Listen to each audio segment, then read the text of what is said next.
ময়মনসিংহ সদর থেকে প্রায় 21 কিলোমিটার আর রাজধানী ঢাকা থেকে প্রায় 80 কিলোমিটার দূরে একটি উপজেলা, যার নাম শুনলেই হৃদয়ে ভেসে ওঠে কবিতার ছন্দ, ইতিহাসের গৌরব আর প্রকৃতির অপরূপ সৌন্দর্য। হ্যাঁ, বলছি ত্রিশাল উপজেলার কথা, যার বুক চিরে বয়ে গেছে প্রাকৃতিক সৌন্দর্যে ভরপুর সুতিয়া নদী, আর পাশ দিয়ে বয়ে গেছে ব্রহ্মপুত্র নদ।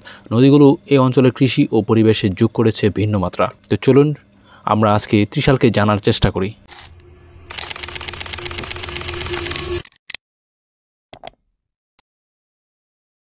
ত্রিশালের ইতিহাস ঘিরে রয়েছে নানা কাহিনী।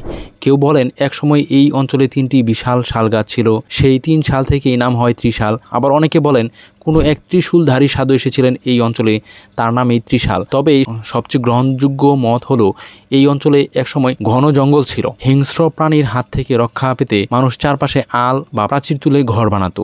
তখন 30টি আল বা বাড়ির সমষ্টিকে বলা হতো 30 আল। সেখান থেকেই জন্ম ত্রিশাল নামের।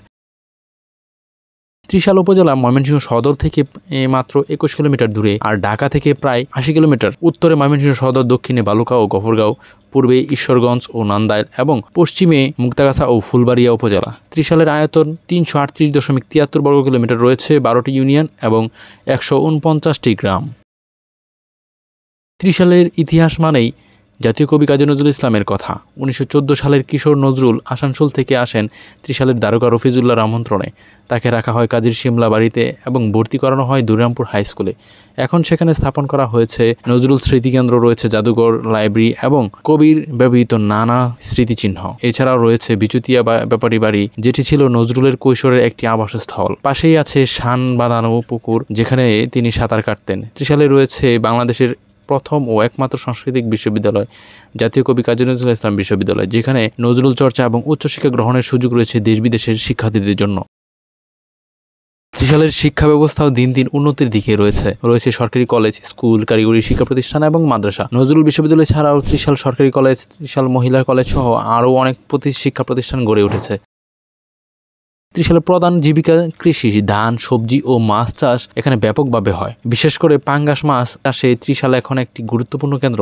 রয়েছে ছোট বড় অনেক হ্যাচারি ও মাছের ঘের। ত্রিশালের হাওর ও বিলগুলোর মাছ দেশের বিভিন্ন অঞ্চলে সরবরাহ হয়। একসময় ত্রিশাল ছিল পাটের বাণিজ্য কেন্দ্র। এখনও বিল, নদীগুলোতে কিছুটা সেই ঐতিহ্যের ছাপ পাওয়া যায়। ত্রিশালে জন্মেছেন বহু গুণীজন। তাদের মধ্যে অন্যতম হলেন সাহিত্যিক ও রাজনীতিবিদ আবুল মনসুর আহমদ, সাংবাদিক ও রাজনীতিবিদ আব্দুল সালাম তরফদার, লেখক আবুল কালাম শামসুদ্দিন সহ বেশ কয়েকজন গুণীজন রয়েছে। ত্রিশাল শুধু একটি উপজেলা নয়, এটি ইতিহাস ও সাহিত্য, মুক্তিযুদ্ধে আর সম্ভাবনার এক আলোকবর্তিকা। এখানে রয়েছে ঐতিহ্য আর আধুনিকতার অপূর্ব সংমিশ্রণ। ত্রিশালকে ভালোবাসলে নজরুলকে ভালোবাসা হয়, বাংলাদেশের আত্মাকে ছোঁয়া যায়।